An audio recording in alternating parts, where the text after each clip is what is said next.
तो आज आपकी जीके की क्लास में हम करंट अफेयर करने जा रहे हैं। तो हाल ही में आपके पास छुट्टी मिली थी आपको, एक राष्ट्रीय छुट्टी जिसको हम कहते हैं नेशनल हॉलीडे। कौन सा मनाया भी आपने? 79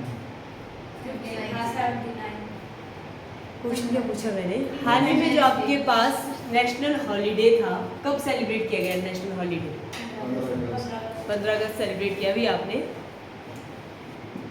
तो क्या होता है 15 अगस्त को? स्वतंत्रता दिवस। और हमें स्वतंत्रता कब प्राप्त हुई थी? 15 अगस्त 1947 को हमें क्या प्राप्त हुई थी?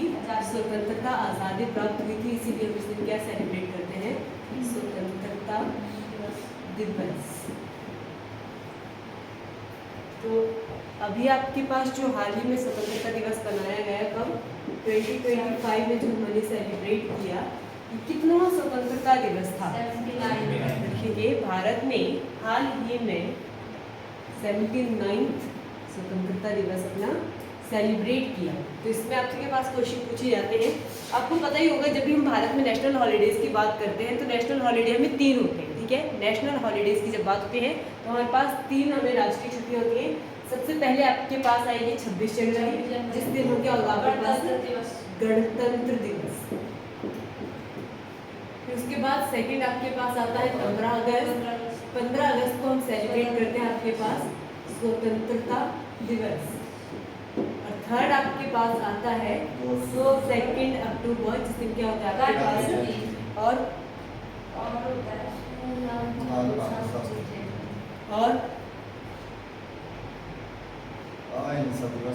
और स्वच्छ भारत मिशन भी कब लॉन्च किया गया था आपके पास? 2 अगस्त को ये किया गया था, ठीक है। इस दिन आपके पास क्या होती है? गांधी जयंती। इम्पोर्टेंट है। तो ये आपके पास 3 नेशनल हॉलीडेज रहते हैं। इम्पोर्टेंट हमारे पास आता है 26 जनवरी और 15 अगस्त। दोनों में कंफ्यूजन हो जाता है क्योंकि मैक्सिमम सोचते हैं कि 26 जनवरी को आज़ादी प्राप्त हो जाती होगी या फिर क्या सेलिब्रेट होता है, तो दोनों से क्वेश्चन बनते हैं आपके पास। तो भारत ने हाल ही में अपना कितना गणतंत्र दिवस स्वतंत्रता दिवस मनाया? 79th आपके पास स्वतंत्रता दिवस मनाया गया, जिसकी थीम पूछी जाएगी। तो आपके पास 79th जो गणतंत्र स्वतंत्रता दिवस है, इसकी थीम थी नया भारत। इंपॉर्टेंट है, क्वेश्चन आएगा। थीम इस बार के स्वतंत्रता दिवस की थी नया भारत। और इस जो आपके पास स्वतंत्रता दिवस होता है, स्वतंत्रता हमें आज़ादी प्राप्त हुई थी किस कंट्री से, ये भी क्वेश्चन आपके पास आ सकता है। तो हमें भारत को 200 वर्षों बाद उपनिवेशवाद से आज़ादी प्राप्त हुई थी। 200 वर्ष तक हम किसके अंडर रहे हैं? ईस्ट इंडिया कंपनी के अंडर रहे हैं। अच्छा, कौन सी कंट्री? ईस्ट इंडिया कंपनी के लिए 200 वर्षों तक, 100 वर्षों तक रहे। फिर इसके बाद आपके पास क्या चली थी? कंट्री आई थी, तो यूनाइटेड किंगडम आपके पास क्वेश्चन आएगा अभी आपके पास। तो कौन सी कंट्री के अंडर रहे हैं भारत 200 वर्षों तक? किस देश का उपनिवेशवाद रहा है? तो ये रहा है यूके का, यूनाइटेड किंगडम का। वहाँ पे आपके पास ऑप्शन आएगी फ्रांस, जर्मनी, ये वो, तो आपने क्या करना है वहाँ पे? यूनाइटेड किंगडम के हम क्या रहे हैं 200 वर्षों तक। और 15 अगस्त 1947 को हमें क्या हुई थी? आज़ादी प्राप्त हुई थी। हमें आज़ादी प्राप्त होने का ऐलान, या फिर किसने ये चीज़ थी जो पूरी तरह डिक्लेयर करी थी कि अब भारत आज़ाद है? तो लिख लो, आज़ादी, भारत की आज़ादी की घोषणा 15 अगस्त को किसने की थी?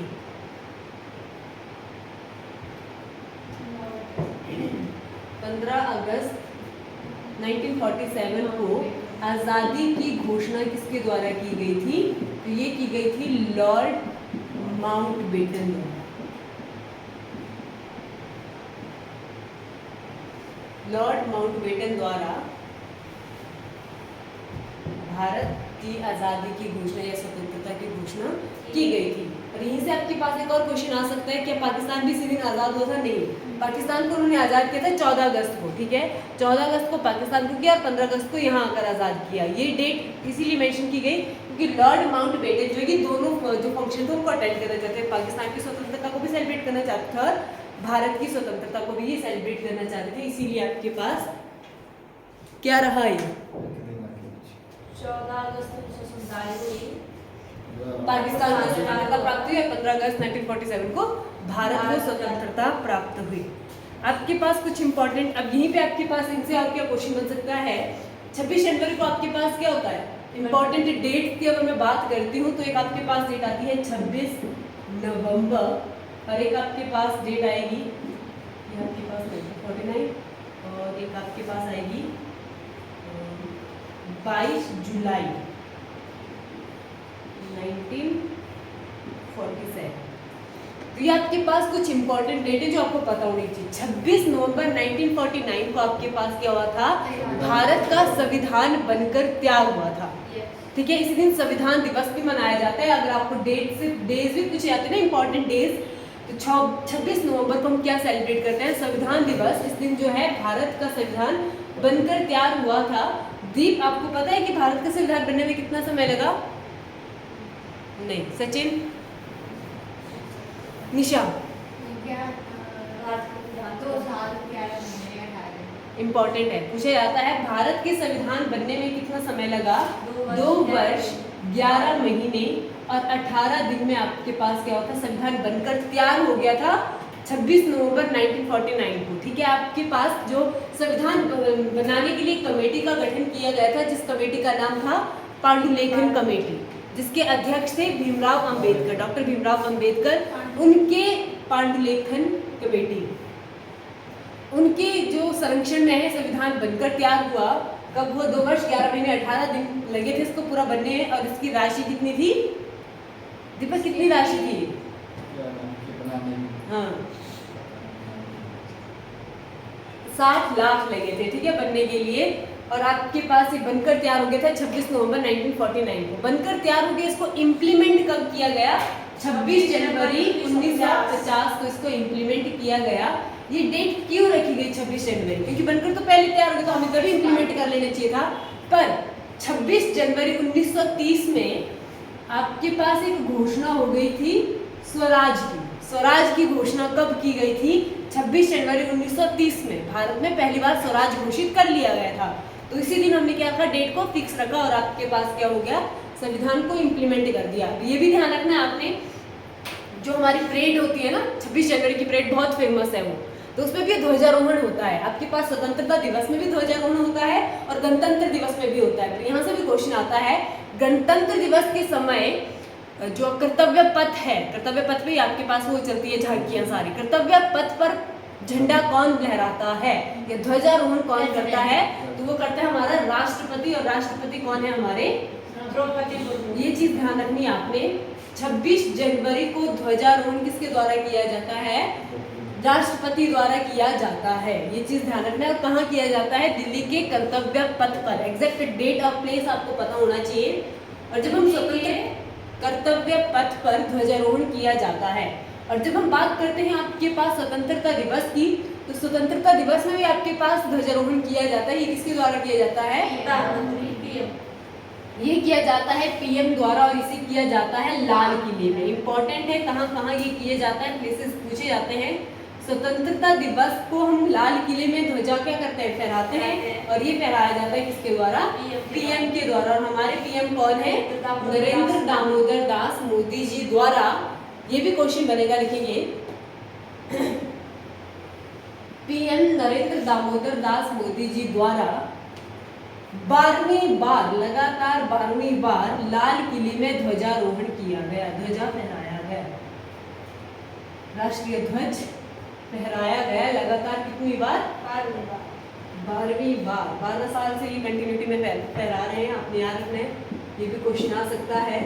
ये आपके पास पहले ऐसे गैर कांग्रेसी पीएम है जो कांग्रेस से संबंध नहीं रखते हैं, और इन्होंने सबसे ज्यादा टाइम आपके पास क्या फहराया है? ध्वज को फहराया हुआ है 12 टाइम। गैर कांग्रेसी कौन थे? पीएम मोदी। यहीं से एक और क्वेश्चन आ सकता है कि जो ध्वजारोहण वो सबसे ज्यादा बार किसने फहराया है? तो सबसे ज्यादा बार इसको फहराया है 17 बार। किसने? पंडित जवाहरलाल नेहरू ने। पंडित जवाहरलाल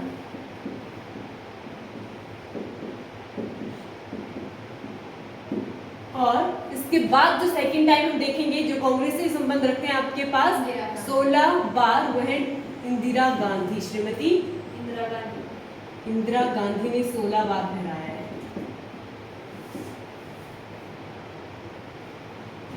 श्रीमती बार 16 बार श्रीमती इंदिरा गांधी।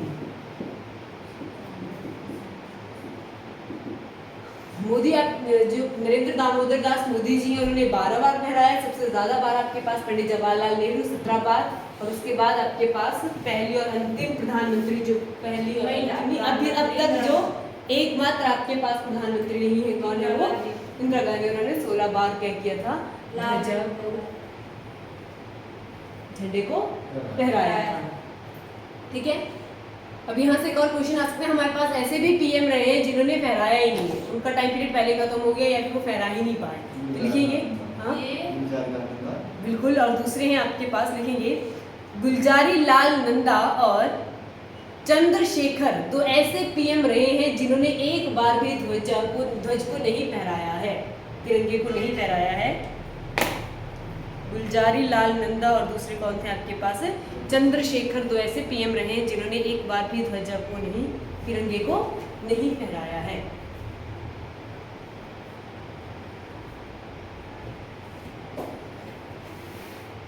जैसे आपको मैंने बताया, ये क्या था? ये था हम सेंटर की बात कर रहे हैं, ठीक है, किसकी बात कर रहे हैं? पीएम और प्रेसिडेंट की बात कर रहे हैं। सेम जब हम स्टेट में आ जाते हैं तो स्टेट में आपके पास जैसा पीएम मेन कार्यकर्ता होता है, वैसे स्टेट में कार्यकर्ता होता है मुख्यमंत्री।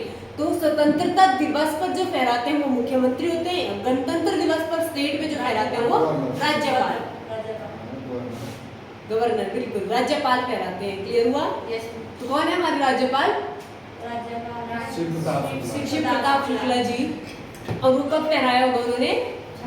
26 जनवरी को। अभी किसने फहराया? श्री सुखविंदर सिंह सुक्खू जी ने भी आपके पास ध्वजारोहण किया था। ठीक है, अभी आपके पास यहाँ से भी क्वेश्चन आ सकता है।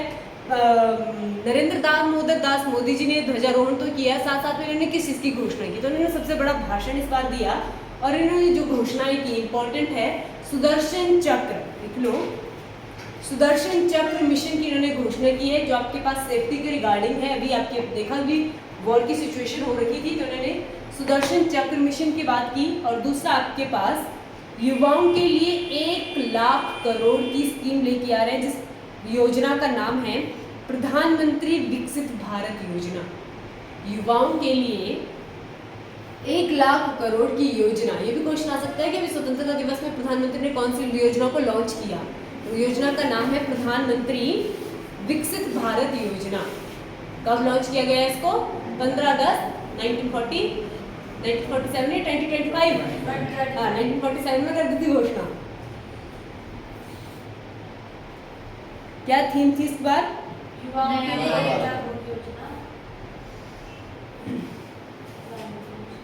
अभी हमने हिस्ट्री की क्लास, मॉडर्न हिस्ट्री में शायद पीछे वाले लेक्चर में हमने ये भी अटेंड किया था। स्वतंत्रता प्राप्ति के लिए हमने बहुत सारे आंदोलन चलाए। भारतीय कोई 2 आंदोलन बताओ हमें जो स्वतंत्रता प्राप्ति के लिए चले थे, कोई 2?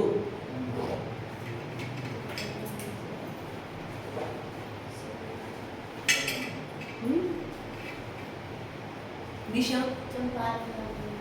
वो पेड़ों के लिए था। ठीक है, और वो आंदोलन थोड़ी ना था, उसके बाद एक आंदोलन हुआ था, हाँ।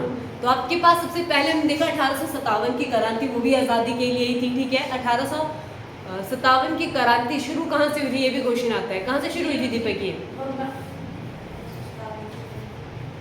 1857 की क्रांति की शुरुआत मेरठ से हुई थी। ये मेरठ से शुरू हुई थी। इंपॉर्टेंट है, क्वेश्चन आपके पास आता है। 1857 की क्रांति की शुरुआत मेरठ से हुई थी। आपके पास इस क्रांति के बाद दूसरा जो आपके पास इंपॉर्टेंट था 1920 जलियांवाला बाग हत्याकांड के बाद आपका दूसरा आंदोलन चला था, कौन? असहयोग आंदोलन। असहयोग आंदोलन के बाद हमने क्या किया था? दांडी मार्च किया था, और एक और आंदोलन चला था सविनय अवज्ञा आंदोलन। तो सविनय अवज्ञा आंदोलन चला था 1930 में। 31 में समझौता हुआ था, समझौता कैंसिल हो गया। कौन सा समझौता था वो? गांधी इरविन समझौता 1931 में हुआ था, वो फिर कैंसिल हो गया था। 1932 तक चला था आपका सविनय अवज्ञा आंदोलन।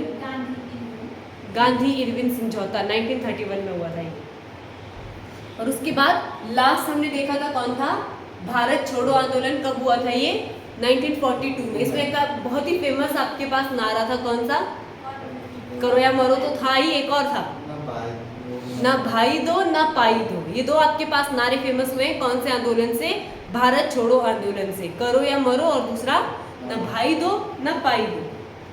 तो इन्हीं सारे आंदोलनों में जितने भी हमारे पास समर्पित हीरोज रहे हैं उनकी हम बात करते हैं, उनको सेलिब्रेट किया जाता है, उनकी याद की जाती है। तो ये बात होगी आपके पास स्वतंत्रता और स्वतंत्रता की प्राप्ति की। और इम्पोर्टेंट कार्य क्या क्या हुए हैं, एक और डेट मैंने आपको लिखवाई थी 22 जुलाई 1947। तो इसमें आपके पास राष्ट्रीय ध्वज को अपनाया गया था, बन वो पहले गया था, उसको फहराया भी कहीं पहले और जगह गया था, ठीक है। वो लिख लेंगे, पहले आप लिखेंगे नहीं, उस अधिवेशन में नहीं था वो, लिख लेंगे 22 जुलाई 1947 को, 22 जुलाई 1947 को क्या किया गया था, राष्ट्रीय ध्वज को अपनाया गया था। और हमारे राष्ट्रीय ध्वज का क्या नाम है भारती, पक्का, ध्वजा मत बोल देना, ध्वज, तिरंगा, ठीक है। तिरंगे को डिजाइन किसने किया था, ये भी क्वेश्चन आपके पास आ सकता है। तो इनका नाम है पिंगली बकैया, लिख लेंगे। राष्ट्रीय ध्वज को डिजाइन किया था पिंगली बकैया द्वारा डिजाइन किया गया था। ये कर्नाटक के रहने वाले थे और पिंगली बकैया की ही जयंती को सेलिब्रेट किया जाता है। कब, लिखो 2 जुलाई को, 2 जुलाई को, सर 2 जुलाई नहीं, 2 अगस्त कौन सा मन चला अभी, 2 अगस्त को आपके पास इनकी क्या सेलिब्रेट की जाती है, जयंती को सेलिब्रेट किया जाता है। 2 अगस्त पिंगली बकैया की जयंती, जिन्होंने क्या डिजाइन किया था आपके पास, राष्ट्रीय ध्वज। राष्ट्रीय ध्वज से और भी क्वेश्चन आते हैं। राष्ट्रीय ध्वज की रेशियो क्या है, 3:2 लिखेंगे राष्ट्रीय ध्वज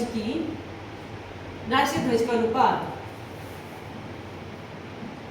ध्वज का अनुपात, तो ध्वज का अनुपात आपके पास लेंथ और ब्रेड्थ दी जाती है 3:2। पर एग्जामिनर अब क्या कर रहा है, लास्ट में अभी ये लेटेस्ट क्वेश्चन आपके पास आया था, वो पूछता है राष्ट्रीय ध्वज का अनुपात। अब वो पूछ रहा है राष्ट्रीय ध्वज की चौड़ाई और लंबाई का अनुपात क्या है। तो रेशियो को इंटरचेंज कर लेते हैं, तो आपके पास क्या आएगा 2:3। वहाँ पे हम ढूंढते रहते हैं, हमें और नहीं मिलता है तो हम कुछ भी करके आते हैं। तो 2:3 जो आपके पास चौड़ाई है, ब्रेड्थ है, उसकी वो 2 है और आपके पास लंबाई कितनी है, 3 है। तो ध्यान रखना है, तो लंबाई और चौड़ाई पूछी जाएगी तो आपके पास 3:2, चौड़ाई और लंबाई पूछी जाएगी तो 2:3। क्वेश्चन को घुमाया गया है, ये हमने देखा था लास्ट। क्लियर हो गया। अब आपके पास अपनाया गया था, पर इसको सबसे पहली बार कब फहराया गया था, ये भी क्वेश्चन आता है। तो लिख लो राष्ट्रीय ध्वज को सर्वप्रथम, राष्ट्रीय ध्वज को सर्वप्रथम 26 जनवरी 1911 में, इंपॉर्टेंट है, पहली बार राष्ट्रीय ध्वज को 26 जनवरी 1911 में कलकत्ता अधिवेशन में फहराया गया था। 26 जनवरी 1911 में आपके पास कब, कलकत्ता अधिवेशन में घुमाया गया था। और यहाँ पर आपने ध्यान रखना है, जब इस झंडे की हम बात करते हैं तो ये सेम ही था, तिरंगा ही था आपके पास। इसमें 3 कलर थे, कौन कौन से, केसरिया, सफेद और हरा। बीच में चक्र नहीं था, बीच में था चरखा, ठीक है। तो आपके पास चरखा रिमूव करके, चरखे का चल रहा था, चरखे को रिमूव किया गया था और चक्र डाला गया था कब, 1947 में। 22 जुलाई 1947 में चरखे को हटाकर चक्र लगाया गया था। ये भी क्वेश्चन आएगा। 22 जुलाई 1947 में राष्ट्रीय ध्वज से चरखे को हटाकर चक्र अपनाया गया था। और जो चक्र है उस चक्र का नाम है अशोक चक्र। अशोक चक्र में कितनी तिलियां होती हैं, 24 तिलियां। और यहाँ से ये भी क्वेश्चन आता है, तिरंगे में कौन सा कलर किस चीज को दर्शाता है, जिसे पूछूंगी वो बताएगा मेरे को। ये लिख लिया ना आपने, चरखे से हटाकर चक्र को अपनाया गया 22 जुलाई 1947 को। पहली बार फहराया कब गया था, 26 जनवरी 1911 कलकत्ता अधिवेशन में हुआ गया, जिसको लाहौर में गई, ठीक है। 3 रंग राष्ट्रीय ध्वज में होते हैं। सबसे ऊपर आपके पास केसरिया रंग, सफेद रंग और फिर हरा रंग।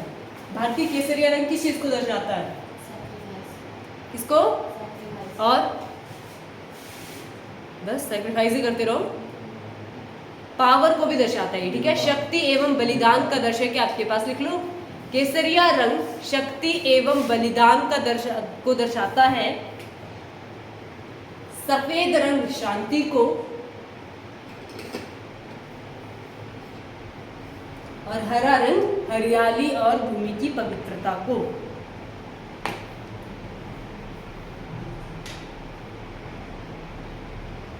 लिख लिया।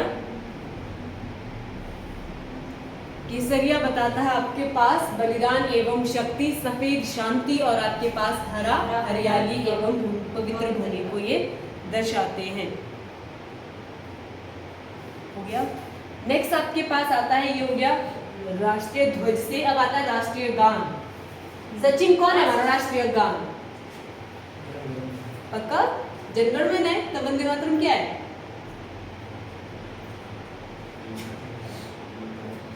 ये उल्टा सीधा बोलते हैं, मत बोलने की उल्टा सीधा, वो इसने भी ये बोला था। राष्ट्रीय गान है आपका जन गण मन। अपने आंसर में कॉन्फिडेंस नहीं है, अगर वहां पे वंदे मातरम की ऑप्शन आएगी तो फिर उसको भी टिक करके आ जाएंगे। तुम ही हो लोग नहीं, पहले एक को टिक करके आता है फिर OMR में दूसरा टिक करके आ जाएंगे। तो लिखेंगे राष्ट्रीय गान। राष्ट्रगान है हमारा जन गण मन। ठीक है। जनगण मन के रचयिता कौन है? रविंद्रनाथ टैगोर। तो लिख लेंगे जनगण मन के रचयिता हैं आपके पास रविंद्रनाथ टैगोर। उनको गुरु की उपाधि दी थी, किसने दी थी? गुरुदेव। महात्मा गांधी ने इनको गुरुदेव कहा था और इन्होंने गांधी को क्या कहा था? राष्ट्रपिता की दी थी सुभाष चंद्र बोस ने ना, महात्मा की दी थी। ठीक है, लिख लो। रविंद्रनाथ टैगोर किसके रचयिता हैं? जनगण मन के रचयिता हैं। ये पहले भारतीय हैं जिनको नोबेल प्राइज मिला था। लिख लेंगे पहले भारतीय जिनको नोबेल प्राइज मिला था। दीपक कब मिला था इनको नोबेल प्राइज? 1913 में इनको क्या मिला था? नोबेल प्राइज दिया गया था। ये पहले भारतीय थे जिनको नोबेल प्राइज दिया गया था। और किस चीज के लिए मिला था इनको? लिटरेचर में मिला था। कौन सी बुक थी इनकी? गीतांजलि के लिए इनको मिला था। जनगण मन इन्होंने लिखा हुआ है और इन्हीं ने इंग्लिश ट्रांसलेशन उसका किया था जिसका नाम था मॉर्निंग सॉन्ग ऑफ इंडिया। लिख लेंगे जनगण मन का इंग्लिश ट्रांसलेशन इन्होंने क्या कहा था? उसको मॉर्निंग सॉन्ग ऑफ इंडिया कहा था।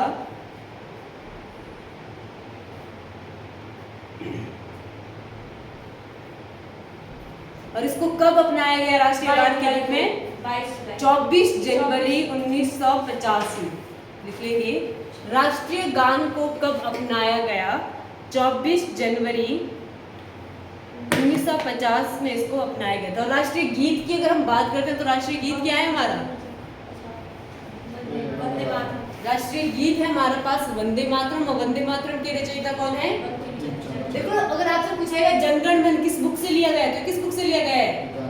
और आपके पास वंदे मातरम आनंद मठ से लिया गया है, जो बंकिम चंद्र चटर्जी की क्या है? रचना है। वंदे मातरम राष्ट्रीय गीत है जिसको बंकिम चंद्र चटर्जी या फिर चट्टोपाध्याय भी उनका नाम आता है, उनके द्वारा रचित है। आनंद मठ में जो लिखा हुआ उन्होंने।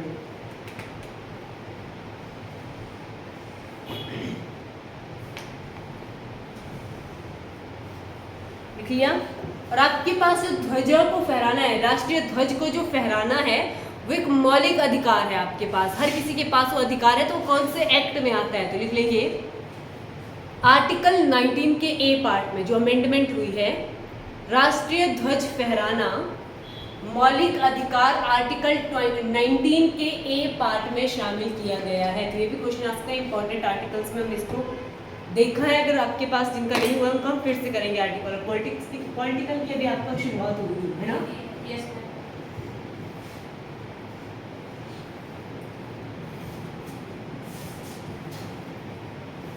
तो ये आपके पास आज हमने क्या देखा? आपके पास स्वतंत्रता दिवस से जितने भी आपके पास क्वेश्चन बन सकते हैं इंपॉर्टेंट, इसमें आपके पास पूछा गया थीम। क्या थीम थी इसकी? नया भारत।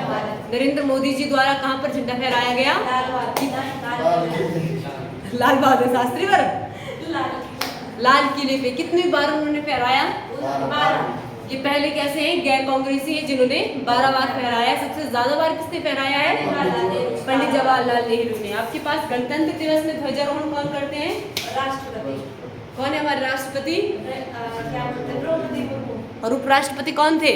राष्ट्रपति थे वो थे जब वीर जादव। थे। अभी आपके पास इलेक्शन चले हुए हैं। हमारे राष्ट्रपति कौन थे? जगदीप धनखड़। अभी इलेक्शन चले हुए तो आपके पास नए अभी इलेक्ट नहीं हुए हैं। और कुछ? और इसको भी 24 जनवरी 1919 में अपनाया गया था राष्ट्रगीत को 1950। हाँ, राष्ट्रीय गीत और गान को। नरेंद्र मोदी जी द्वारा कौन सी योजना को क्या घोषणा की गई? प्रधानमंत्री व विकसित योजना। कैसी? विकसित भारत योजना। 1 लाख करोड़। सुदर्शन चक्र मिशन आपके पास सेफ्टी के रिगार्डिंग है। विकसित भारत योजना।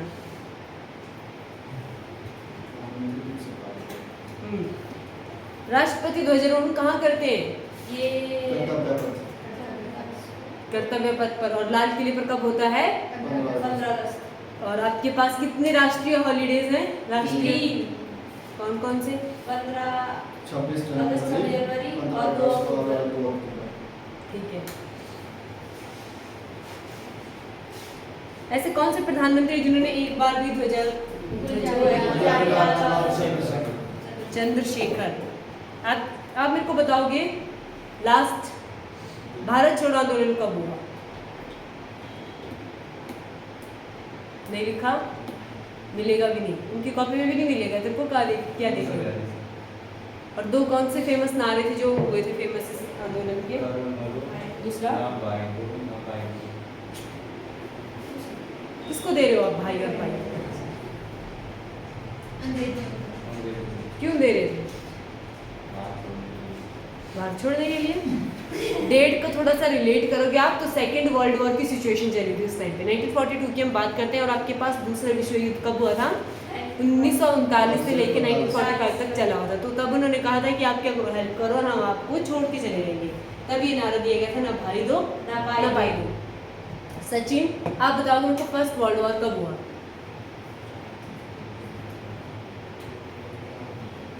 कब हुआ? उनकी मत सुनो। कब हुआ है फर्स्ट वर्ल्ड वॉर? 14 से 18 के बीच में आपके पास पहला विश्व युद्ध हुआ है। और दूसरा 39 से 45। और आपके पास हिरोशिमा और नागासाकी में कब हुए थे बॉम्ब अटैक? 45 में हो, 9 अगस्त, Exactly. 6 अगस्त को 9 अगस्त। 6 अगस्त और 9 अगस्त को आपके पास 2 बॉम्ब फेंके गए थे। एक का नाम था फैटमैन और दूसरे का था लिटिल बॉय। कब हुए थे? 1945। और इसके बाद उन्होंने आत्मसमर्पण कर लिया था या हार मान ली थी। तो इसके बाद फिर क्या गया था? युद्ध में विराम हो लग गया था और यूएनओ का गठन हुआ था। बहुत सारे नेशंस यूनाइटेड आपके पास टोटल आज की डेट में अगर पूछे जाएंगे तो 193 आपके पास क्या है? कंट्रीज जुड़ी हुई है यूएनओ के साथ। यूएनओ की स्थापना कब हुई है? 24 अक्टूबर 1945 में। और 24 अक्टूबर को ही क्या बनाया जाता है आपके पास? यूएनओ दिवस मनाया जाता है, अंतर्राष्ट्रीय दिवस। गठन यूएनओ, यूनाइटेड नेशंस ऑर्गेनाइजेशन। कितनी कंट्रीज है उसमें जुड़ी हुई? 193। और कितने परमानेंट मेंबर है उसमें? 5। और कितने टेम्परेरी है? 10 उसमें टेम्परेरी है जो आपके पास थोड़े 2 साल के बाद 2 साल के लिए वो मेंबर रहते हैं। फिर उसके बाद उनको चेंज कर देते हैं। और आपके पास 5 हैं जो परमानेंट मेंबर है, वो रहेंगे ही उसमें। क्लियर हो गया? अब आप मेरे को बताओगे सचिन, भारत में कुल कितने राज्य हैं? राज्य की बात कर रही हूँ। स्टेट कितने? किसने बताया?